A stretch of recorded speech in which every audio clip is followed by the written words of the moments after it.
Now I'll be the next reporter. My name is Patrick James Salas Nunag, the single biggest factor for national solidarity. Such a government is beyond doubt the single biggest factor for national solidarity, for it commands the respect and confidence of the national and citizen in its integrity and competence. It, therefore, can be readily secure their support and cooperation behind great undertaking and, in times of grave crisis, count on their loyalty and patriotism to make sacrifices and, if need be, to defend it and the democratic ideas and values it stands for. This national solidarity is one of the attainment goal of our Constitution. First, let's define what is national and what is solidarity. National refers to our nation, as simple as that. Then, solidarity refers to the unity or agreement of among individuals with a common group, or sometimes in particular diverse group of people. When we combine those two words, national solidarity, which means unity or agreement among the nation. This is obviously very important in our constitution, not just in our country, but also in other countries. This national solidarity, the nation will know how to be united for patriotism, for our country, and for everything that's worth dying for, willing to sacrifice our life for our country and family, just like our national heroes. Now let's move on. Number 4. A key to a successful democracy. Only when we succeed in establishing a true popular government that shall embody our ideas and aspiration as intended by the Constitution can we overcome whatever difficulties and meet whatever challenges that we may face today and may confront us in the future. Only then can we build ourselves and the succeeding generation a vibrant democracy that can withstand the toughest test of event and assure a life of prosperity and progress, justice and dignity for all, especially to the poor and the less privileged in our society who up to now constitute the vast majority of the sovereign Filipino people. This key to a successful democracy has something to do with our resiliency as being a Filipino. In any tragedy, problem, trials, and testing, as Filipino, we have a resiliency that we can withstand any typhoon of life. Why? Because we are resilient. I believe that Filipinos, divided by varied doctrines and culture, are capable to be on top of any situation if united. Together, we can face any challenges ahead of us. We may stumble and fall, but we will bounce back, arms together, arms stronger, with vision and faith that after the darkest hour, after the pain, and after the suffering, the Filipino will survive and we will always survive. The Filipino is always resilient. Now, let's move on. We are done with the attainment of the constitutional goal. Let's move to the change or changes in the preamble.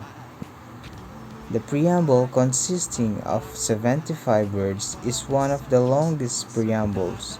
It has 15 words more than that of the 1973 Constitution. Number 2.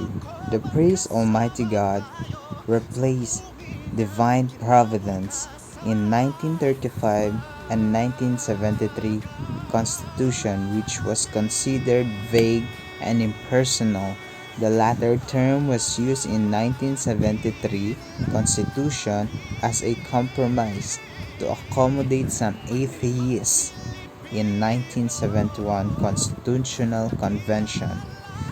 In other terms, we adjust for them. Nag-adjust tayo sa mga atheists. Atheists don't believe on the Almighty God. That's why Almighty God in the preamble was replaced into a divine providence. Divine providence means divine guidance.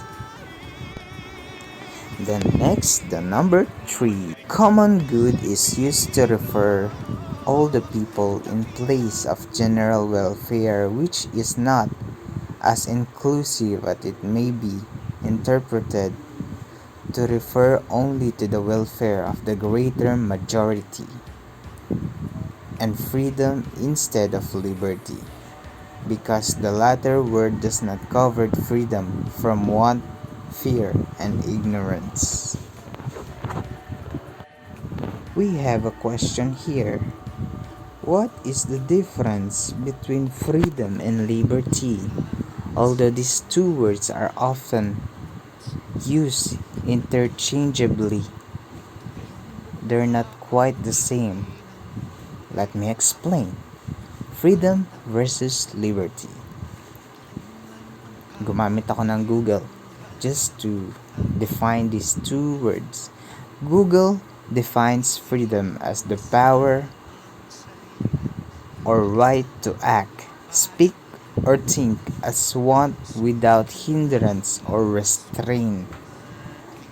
Think of freedom as something eternal or internal, something an individual can possess. The freedom to make a decision, the freedom to feel a certain way, the freedom to turn right or left. Freedom is self-determination and a form of free will. On the other hand, Google defines liberty as the state of being free within society from oppressive restriction imposed by the authority or wants of life, behavior, or political views. Liberty, therefore, as an external construct and basically means free from restriction. It's outside the self and allow individual or an individual to choose for themselves. It's often associated with politics and government. In many ways, liberty is necessary for true freedom for man or of man. Yet man can still have some freedom without liberty. In other words, liberty is the power to act and express oneself according to one's will, while freedom is the power to decide one's action. Freedom is more concrete concept than liberty. Now, before the next reporter, let me summarize some topic na na-discuss na natin nakaraan o kanina. Para pagtibayin ang pundasyon ng federalismong Filipino, kailangan natin ng isang matibay na statement sa preamble na sinusunod ng mga mamamayang Pilipino. Ang preamble ang unang makikita at mababasa sa konstitusyon. Ito rin ang pundasyon na naglalaman ng mga prinsipyo at layunin Sa madaling salita, ang puso ng konstitusyon. Preamble contains the purpose of the Constitution, the aspiration of the Filipino people, and the guarantee in promotion of social justice, social, economic, and political justice. We don't want our people to be disintegrated and be misguided.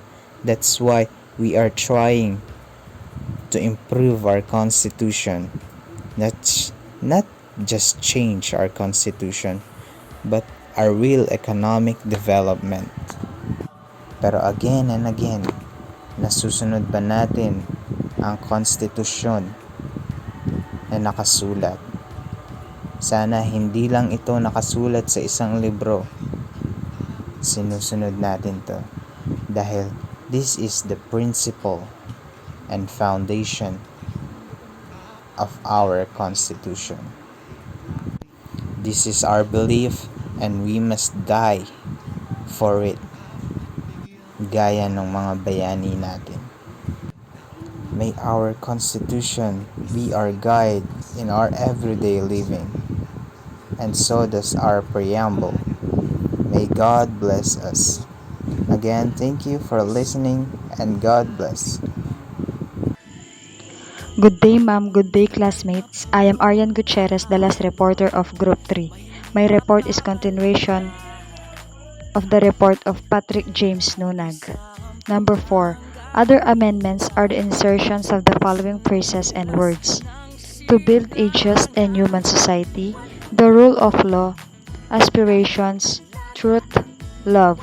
In many parts of the country today, intense partisan conflicts and political rivalries, not to mention the long-drawn communist armed rebellion and the secessionist movement in the South, and the repeated coup attempt by disaffected military rebels to overthrow the government, have engendered hatred, violence, and tension, and hinder our progress and development.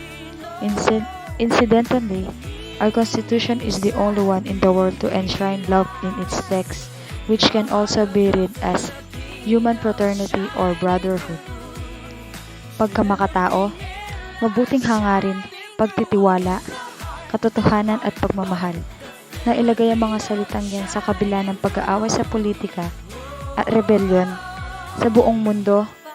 Ang ating konstitusyon lamang ang mayroong salitang love. The word independence in the 1935 text of the Preamble was changed to democracy in the 1973 Constitution for the reason that the term denotes the idea of a colonial status. And it is long after 1946, when the Philippines had become legally independent from the United States, it is restored to stress our being an independent nation, free to build our chart and our own destiny in our own time and in our own way. Ang salitang kalayaan ay pinalitan ng demokrasya. Pinapakita nito na ang bansa ay malaya at may kakayahang makipag-ugnayan sa ibang bansa. Walang bansa ang masasabing kayang tumayo sa sariling paa sapagkat lahat ay may ugnayan. Pinapakita ang kalayaan ng bansa at hindi kinokontrol ng mga banyaga, lalo na sa usapin ng ekonomiya. Number 6. The word peace and equality were inserted in the 1973 Constitution in the view of turbulence and the waves of protest against basic economic and social inequalities then prevailing in the country at the time of framing of the same. Those contributions continue to exist after the last days of the Marcos regime. Kapayapaan at pagkapantay-pantay. Isa sa problema ng bansa ang kahirapan. Isinasaad dito ay ang patungkol sa mga mahihirap sapagkat sila ang mas inaabuso at pinagkakaitan ng hustisya.